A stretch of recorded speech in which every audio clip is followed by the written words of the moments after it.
சமீபத்தில் ஒரு பெரிய ஹீரோட படத்துல ஒருத்தருக்காக வெயிட் பண்ணிட்டு இருக்காங்க. அவரு ஏன் அவர் டேட் கொடுக்கல அப்படின்னு இருக்கும்போது அவர் வந்து எந்த நிகழ்ச்சியை நான் குறையா சொல்லல, அந்த நிகழ்ச்சியை நான் குறைவா சொல்ல, அந்த நிகழ்ச்சி வந்து ஒரு 100 படத்துக்கு சமமான நிகழ்ச்சி தான் குக்கு வித் கோமாளி. அந்த நிகழ்ச்சியில அவர் நடிச்சிட்டு இருக்காருங்க, டேட் இல்ல அப்படின்னு சொல்லி ஒரு பெரிய ஹீரோட படம் வந்து ஷூட்டிங் தள்ளி போகுது. ஏன் வந்து நீங்க வந்து ஒருத்தர் பிஸியா இருக்க ஒருத்தரே வந்து துரத்தி ஒரு டிவில ஒருத்தர் பிஸியா இருக்காருன்னா விட்டுருங்களேன். இந்த அப்பகுட்டி இருக்காரு, எவ்வளவு பேரு அப்பகுட்டி எல்லாம் வருஷத்துக்கு எல்லா நாளுமா வேலை கொடுத்துட்டோம்.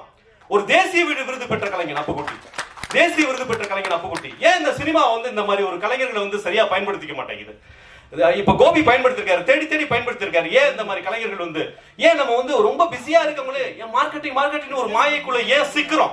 ஒரு ஒரு டிவி நிகழ்ச்சியில் இருக்கிற ஒரு நடிகருக்காக ஒரு பெரிய ஹீரோட படம் ஒரு ஷூட்டிங்கே தள்ளி போற அளவுக்கு ஏன் அந்த பெரிய ஹீரோக்காக படம் ஓடாதா? ஏன் வந்து அந்த மாதிரி ஒரு கொடுத்தவங்களுக்கே கொடுத்துட்டு இருக்கோம் வாய்ப்பு?